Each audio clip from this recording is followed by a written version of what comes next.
मार्ग दाखवणारे तथागत गौतम बुद्ध, प्रियदर्शी चक्रवर्ती सम्राट अशोक आणि भारतीय घटनेचे शिल्पकार परमपूज्य डॉक्टर बाबासाहेब आंबेडकर या तिन्ही महामानवांना त्रिवार वंदन। वर्षावासाच्या अत्यंत पावन पर्वामध्ये तुम्ही या ठिकाणी आलेला आहात, या चैत्यगृहामध्ये आलेला आहात। तर आपण जेव्हा या चैत्यगृहामध्ये जेव्हा प्रवेश करतो तेव्हा आपण अत्यंत साधेपणाने, अत्यंत शांतीपूर्वक प्रवेश करणं आवश्यक आहे, जो आपण केला। आणि जसं आता आपण सांगितलं, आपण प्रदक्षिणा घालूनच इथे पंचांग प्रणाम केलं। तो कोणाच्या प्रती केलं? तर समोर कोण होते? स्तूप आहे। स्तूप म्हणजे बुद्ध प्रतीक आहे, म्हणून मी तिथे मध्ये येऊन न सांगता, त्यांच्याकडे पाठ न करता एका कोपऱ्यात येऊन उभा राहिलो। तुम्हाला तसंच मला ऐकून घ्यावं लागेल, कारण की कोणीही कितीही मोठा सम्राट किंवा राजा असला तरी तो प्रोटोकॉल प्रमाणे बसत असत। अनंत झालेले बदंत पुढे बसतात, नंतर श्रामणेर बसतात, नंतर उपासक बसतात।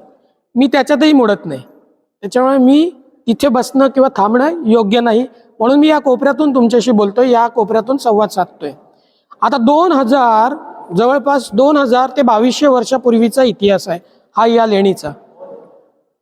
ओके, तर पहिल्यांदा तुम्ही ज्या भागात आलेला आहात, तर या अपरांतामध्ये मी सूरज जगताप तुमच्या सगळ्यांचे स्वागत करतो, कारण की ही अत्यंत पवित्र स्थळ आहे। या पवित्र जागेमध्ये तुमचं येणं अत्यंत महत्त्वाच्या काळामध्ये खूप महत्त्वपूर्ण आहे। आपल्या धम्मामध्ये दशपारमितेला खूप महत्त्व आहे, त्याच्यातलं एक पारमिता तुम्ही आज पार करत आहात, ती म्हणजे वेळेचं दान देऊन ती एक पारमिता तुम्ही पार केलेली आहे, त्याच्याबद्दल तुमचं सगळ्यांचं साधुवाद। आता आपण ज्या भागात आलेलो आहोत, ज्या ठिकाणी आलेलो आहोत, याला आपण म्हणतो चैत्यगृह। तुम्ही जेव्हा पण लेण्यांवरती जाल, प्रामुख्याने दोन स्थापत्य आपल्याला बघायला मिळतं। एक असतं चैत्यगृह, दुसरं असतं विहार। त्याच्यापैकीच्या चैत्यगृहामध्ये तुम्ही आलेला आहात। तर आता याला चैत्यगृह म्हणतच होते, नो डाऊट, पण हिला गंधकुटी म्हणतात।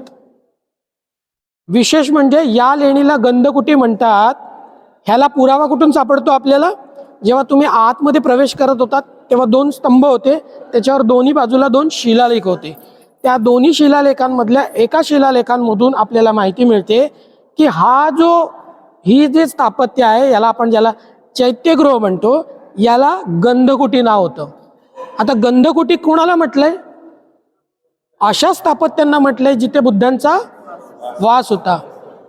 मग आता इथे बुद्ध होते का? तर मी पहिल्यांदा आता तो पुरावा सांगतो, माझ्या मित्रांना पण नव्हतं माहिती। आता आम्ही शूट ॲक्च्युअल करणार होतो, पण आता मी तुम्हाला पहिल्यांदा सांगतो की याचा जेव्हा अभ्यास केला गेला, मी अभ्यास करतोय, मी कोणी मोठा विद्वान नाही आहे, मी तुमच्यासारखाच विद्यार्थी आहे, फक्त 2 पावले पुढे सरकलो, एवढाच काय तो फरक आहे। तुम्हीही केला तर तुम्हाला पण कळेल। आत्तापर्यंत कोणी केलेला नाही का? तर केलेला आहे। इथे इंग्रज अधिकारी जे होऊन गेले त्यांनी अभ्यास केलेला आहे, आणि मग इथल्या शिलालेखातून कळतं की इथे एक बाजूला खोली आहे, रूम आहे, जिला आपण लेणी म्हणतो। तर तिथे जे प्रमुख बदंत जे होते, जे या गंधकुटीचे सगळं काही पाहत होते, त्यांच्या राहण्याची ती जागा आहे, ती जी बाजूला आहे, पण या जागेला गंधकुटी म्हणतात, असं या शिलालेखातून कळलं। आता याला आणखीन एक पुरावा काय सापडतो की आपण जेव्हा उघड्या मैदानात जाऊ खाली, तेव्हा एक स्तूप आहे, जो आता त्याच्या शेवटच्या काळखंडामध्ये आहे, जो जवळपास 2 फुटांचा उरलेला आहे। तर तो 2 फुटांचा जो आत्ता असलेला स्तूप जो आहे, तो कधी काळी 14 फुटांचा होता। हे कसं कळतं? तर त्याच्या उत्खननातून जेव्हा आपल्याला काही गोष्टी सापडल्या, त्याच्यातून आपल्याला एक ताम्रपट मिळालं, जे त्रैकूट काळातलं होतं। एक व्यक्ती आला होता, ज्याने हे दान दिलं होतं। तो म्हणतो की सूर्यचंद्र असेपर्यंत हा स्तूप राहावा, त्याचं पुण्य मला प्राप्त होतं, मला पुण्य अर्जित व्हावं, माझ्या नातेवाईकांना ते पुण्य अर्जित व्हावं, असं त्याची इच्छा असते। ती व्यक्ती कोण आणि तो स्तूप कोणाचा, आणि याला गंधकुटी का म्हणावं?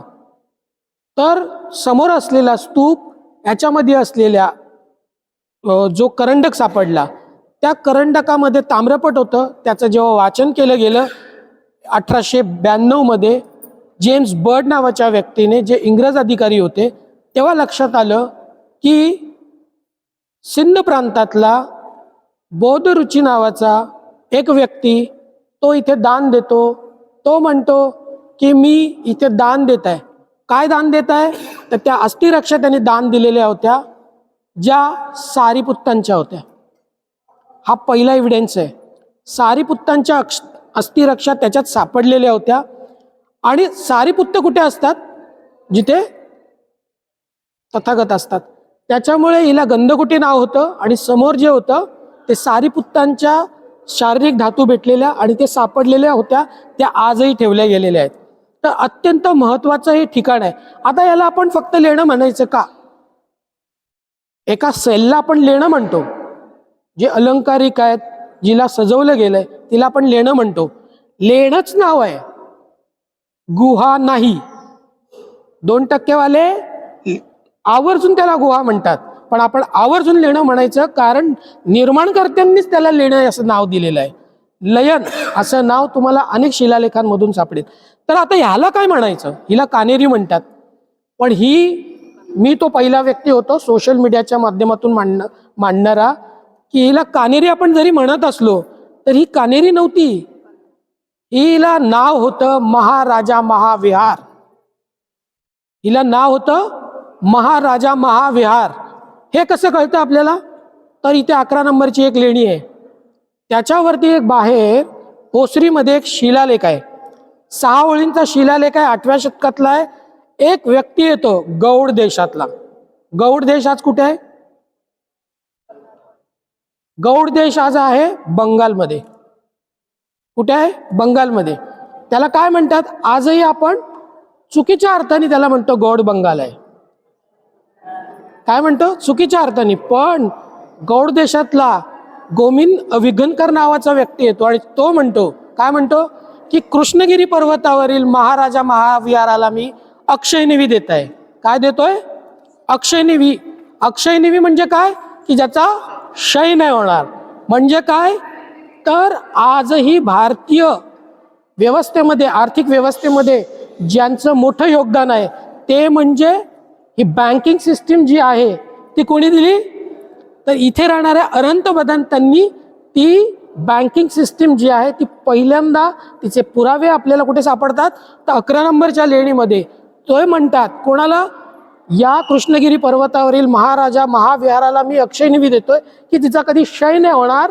आणि त्याच्यासाठी मी काटे आणि वाघमारे यांना 2 मी त्याचे साक्षीदार नेमतो. असे साक्षीदारांची नावं सुद्धा आहेत, जी कधीही संपणार नाही. आणि त्या अक्षयनिवीमधून आलेला जो व्याज आहे, त्या व्याजातून इथे चारी दिशांमधून येणाऱ्या भदंतांच्या चिवरासाठी, त्यांच्या पुस्तकासाठी, त्यांच्या औषधोपचारासाठी त्या व्याजाचा उपयोग व्हावा आणि त्याच्यात कसूर करू नये म्हणून तिथे असा एक मोठाच्या मोठा शिलालेख लिहिलेला आहे. मग आता हा सांगणारा मीच पहिला व्यक्ती आहे का? तर नाही, याच्या आधीही अभ्यासकांनी याच्यावर अभ्यास केलाय. पण ही इतकी मोठी युनिव्हर्सिटी आहे की जिला पश्चिम भारतातली युनिव्हर्सिटी नालंदा आणि विक्रमशिला या तक्षशिला यांच्यासारखी पश्चिम भारतातली ही युनिव्हर्सिटी होती. मग ही का लपून ठेवली? का लपून ठेवली? कारण की बौद्ध आजही झोपलेले आहेत, त्यांना हे माहिती करून घ्यायचं नाहीये. मी पहिला व्यक्ती होतो की मी सांगितलं पहिल्यांदा ओरडून लोकांना की हिला महाराजा महाविहार म्हणतात. आजही आपले लोक म्हणायला तयार नाहीत की हिला महाराजा महाविहार म्हणतात. तर आपण आपलं काय आहे ते सांगणं गरजेचं आहे. त्याच्यामुळे मी पहिल्यांदा मांडलं की हे महाराजा महाविहार, इथे ही गंधकुटी आहे आणि समोर जे आहे ते सारीपुत्तांचे शारीरिक धातू होते, जे आजही इथे बुद्धांचे शारीरिक धातू मुंबईमध्ये आहेत. किती लोकांना माहिती आहे की इथे सम्यक संबुद्धांचा भिक्षापात्र आहे? आजही मुंबईमध्ये सम्यक संबुद्धांचं भिक्षापात्र आहे, जे पूर्वीच्या आयुष्यातले पुन्हा होते, ज्यांनी बदंत म्हणजे ज्यांनी चिवर स्वीकारलं आणि अरहंत झाले, त्यांचं पुढे नाव झालं, अरहंतपद प्राप्त केलं भिक्षू संघामध्ये गेल्यानंतर त्यांचं नाव झालं धम्मप्रभास. त्या धम्मप्रभासांनी पहिल्यांदा प्रांतात बुद्ध धम्म आणला बुद्धांच्या हयातीतच. व्यापारी असलेले पुन्हा ते जाता श्रावस्तीमध्ये आणि सम्यक संबुद्धांची भेट होते आणि त्याच्यानंतर पहिल्यांदा बुद्ध धम्म त्यांना कळतो आणि मग ते आपल्या मायभूमीतच परततात सोपाऱ्याला. त्या सोपाऱ्याशीचा संबंध आहे. शूरपारक ज्याला म्हटलंय, पुन्हा अवदानामध्ये या तुम्हाला सगळ्या गोष्टी सापडतील. तर बुद्धांच्या हयातीतच बुद्ध धम्म अपरांतात आलेला होता, हे इथल्या मुंबईकरांना आणि महाराष्ट्रातल्या लोकांना माहिती नाही. आपण जो सोपाऱ्यात स्तूप बघतो हा बुद्धांच्या काळातच निर्माण झालेला पारिभौगिक स्तूप आहे. पारिभौगिक स्तूप जो आहे, पारिभौगिक का? कारण बुद्धांचं भिक्षापात्र तेव्हाच आलेलं होतं तिथे. चारी दिशातून भिक्खू संघ यावा म्हणून त्याला लाकडांनी सजवलेलं होतं आणि चारी दिशेला त्याचे तोरणद्वार होते. ते तोरणद्वार कसे होते? तर साची समान होते. साचीची प्रेरणा कुठून आहे? तर सोपारा स्तूप ही साचीची प्रेरणा आहे. साची स्तूपाच्या आधी बुद्धांच्या हयातीतच सोपारा स्तूप निर्माण झालेला होता. तर उघड्या मैदानातली जी काही वास्तू होत्या, उघड्या मैदानातले जे स्थापत्य होतं त्याचीच प्रतिकृती आपण दगडांमध्ये परावर्तित केलेली होती कलाकारांनी. तर मग अशी दगडात निर्माण केलेल्या लेण्या मॅडमनी सांगितल्याप्रमाणे हजारो आहेत. पण असे उघड्या मैदानातलं चैत्यगृह आहे का आज बघायला मिळतं का? नाही म्हणताय तुम्ही, मी म्हणतो आहे. तगर, तेर, उस्मानाबादेतलं, उस्मानाबादेमध्ये तेर नावाची एक जागा आहे. तिथे तुम्ही आजही सातवाहनकालीन चैत्यगृह उघड्या मैदानातलं बघू शकता, ज्याला आज त्रिविक्रम नावाने ओळखलं जातं.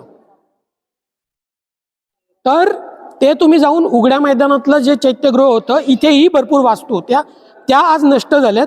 पण दगडातल्या या लेण्या आजही शाबूत आहेत.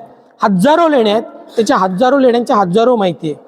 मी थोडक्यात त्याची माहिती सांगतो आणि आवर्त घेतो. खूप काही सांगण्यासारखं आहे. 2500 वर्षापूर्वींचा इतिहास, स्थापत्य, शिल्पकला सांगताना अख्खा दिवस निघून जाईल. या लेणीवरती लोणावळ्यातली कार्ला लेणी जी आहे तिचा प्रभाव आहे. कार्ला लेणी ही संपूर्ण जम्बूद्वीपातली अतिउत्तम शैलगृह आहे. असा शिलालेख तिथले जे दान देणारे जे श्रेष्ठी आहेत तेच म्हणतात. तर त्याच लेणीचा प्रभाव या लेणीवरती आहे. ती 2 नंबर, ती जी चैत्यगृह आहे तो 1 नंबरचा आहे, तर त्याचाच प्रभाव असलेली ही लेणी 2 नंबरची. कारण ही एवढा मोठा चैत्यगृह कुठेच नाही आहे, तो इथे आहे. आपण जर सुरुवातीच्या काळातल्या लेण्या बघितल्या, भाजा, बेडसे, मी ज्या लेणीवर काम करतो ती पितळखोरा लेणी, या लेण्यांचे जर सुरुवातीच्या काळातले जर तुम्ही स्तंभ बघितले तर ते शीर्षविरहित आहेत आणि त्यांना घट नसतात खाली, म्हणजे खाली बेस नसतो किंवा कॅपिटल नसतं. ते साधे असतात, अष्टकोनी असतात, आतमध्ये झुकणारे असतात. कारण लाकडाचे होते, लाकडाच्याच गोष्टींना त्यांनी दगडात परिवर्तित केलेले म्हणून ते आतमध्ये कलणारे असायचे.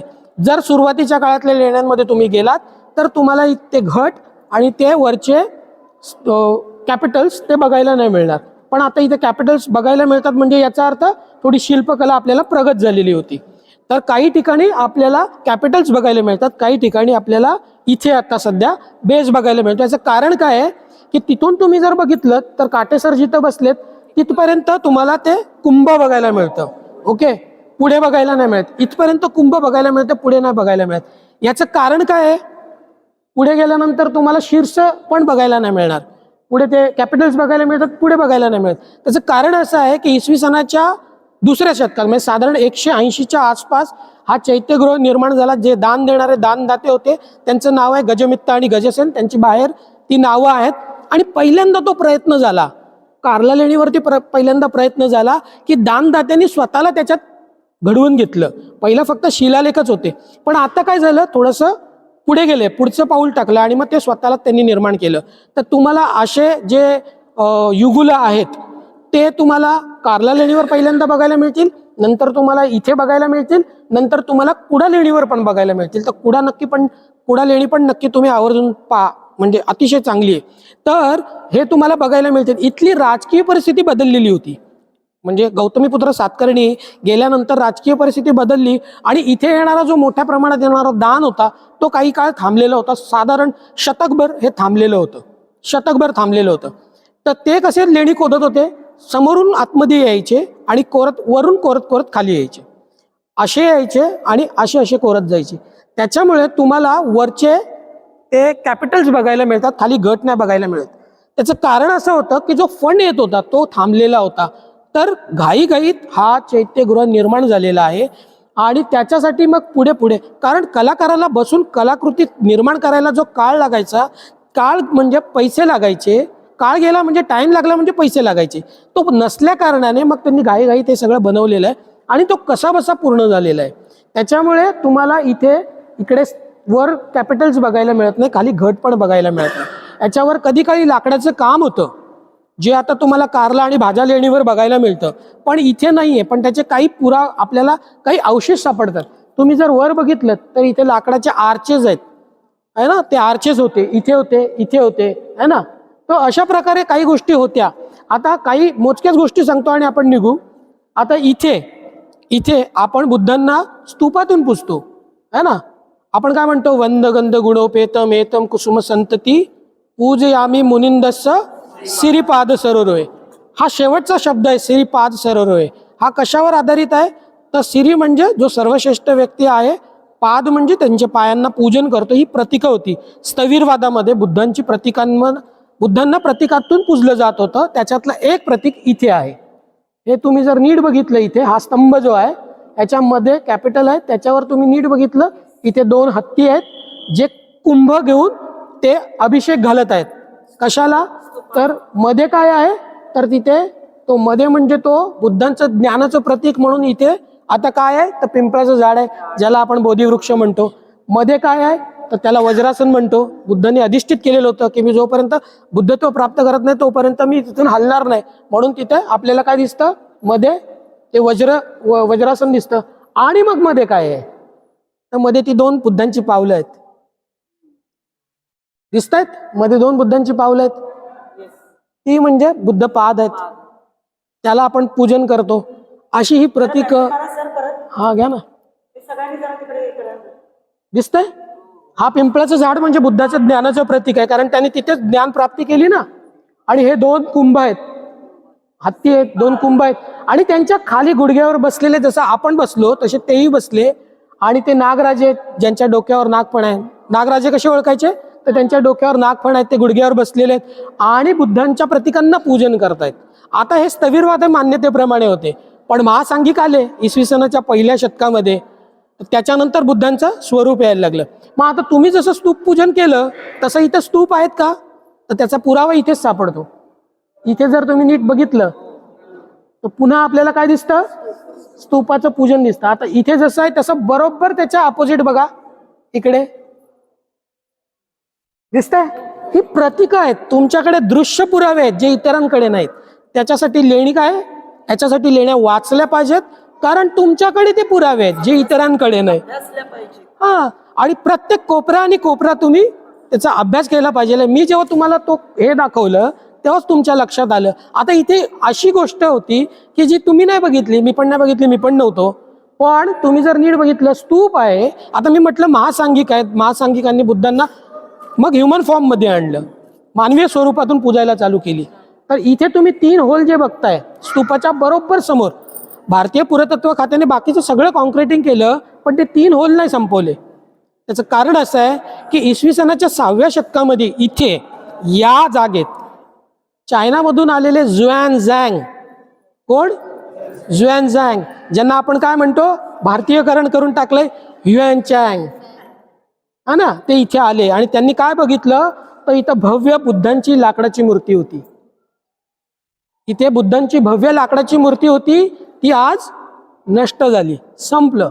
पण त्यांनी त्यांच्या प्रवास वर्णनामध्ये जे ज्या नोंदी करून ठेवलेल्या त्याच्यावरून आपल्याला कळलं की इथे बुद्धांची मूर्ती होती. आणि नंतर बुद्ध, बोधिसत्व, तारा, भ्रुकुटी यांचं अतिशय जबरदस्त शिल्पकलेचं दालन उघडं होतं. इथे तुम्ही बाहेर गेलात तर तारा दिसेल, भ्रुकुटी दिसतील, बोधिसत्व दिसतील, वज्रपाणी, पद्मपाणी, बुद्ध सिंहासनावर बसलेत, अवलोकितेश्वर आहेत. अतिशय जबरदस्त, सगळं दिवसभर बोलू शकेल इतकं आहे. इतकं आहे म्हणजे भरभरून आहे. वर छत जे आहे, हे चैत्यगृह जे आहे त्याचं छत नेहमी गजपुष्ट आकाराचा असतो. हे स्तंभ असतात, हे स्तंभ कलते असतात. सुरुवातीच्या काळातले जर बघितले, ज्यांना वर कॅपिटल्स नसतात, खाली बेस नसतो, सिंपल असतात, आतमधल्या भागामध्ये कलणार आहेत. तर कला पुढे पुढे विकसित झाली आणि त्याच्यातून शिल्प भरत गेलेली आहेत. तर सगळ्याच गोष्टी इथं बसून सांगता नाही येणार आहे, आपण पुढे गेल्यावर काही गोष्टी सांगू. तर हां, तर नंतरच्या काळामध्ये 5व्या शतकानंतर शिल्पकलेला फार खर्च लागत होता आणि वेळ गेला म्हणजे खर्च यायचा. त्याच्यामुळे त्यांनी काय केलं, रंगकाम करायला सुरुवात केली. 5व्या शतकामध्ये इथं काही रंगांचे अवशेष आहेत. मी जर असलो तर मी दाखवेन, थांबेन, जर तुम्ही संधी दिली तर बोलेन, नाही दिलं तर तर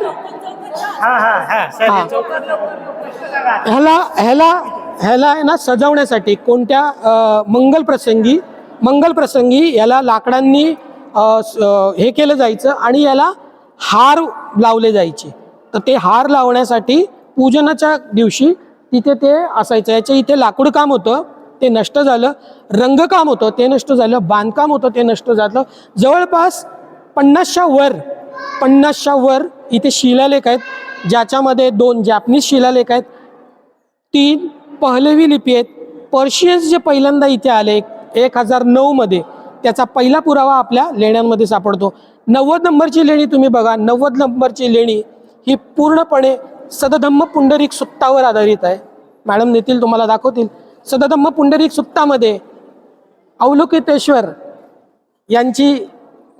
यांचं गुणगान गायलं जातं आणि उपासक त्यांना बोलवतो, त्याचा धावा करतो आणि मग बोधिसत्व येतात आणि त्यांना संकटातून वाचवतात. असं धसबयाचं शिल्प जे कुठेही तुम्हाला बघायला मिळणार नाही, ते धसबयाचं शिल्प इथं 90 नंबर. धन्यवाद. हो, आता तुम्ही आत्तापर्यंत मला जे ऐकून घेतलं, शांतपणे ऐकलं, त्याच्याबद्दल तुमचे सगळ्यांचे धन्यवाद मानतो आणि मॅडम यांनी मला बोलण्याची संधी दिली त्याच्याबद्दल त्यांचेही आभार. नमो बुद्धाय. जय भीम.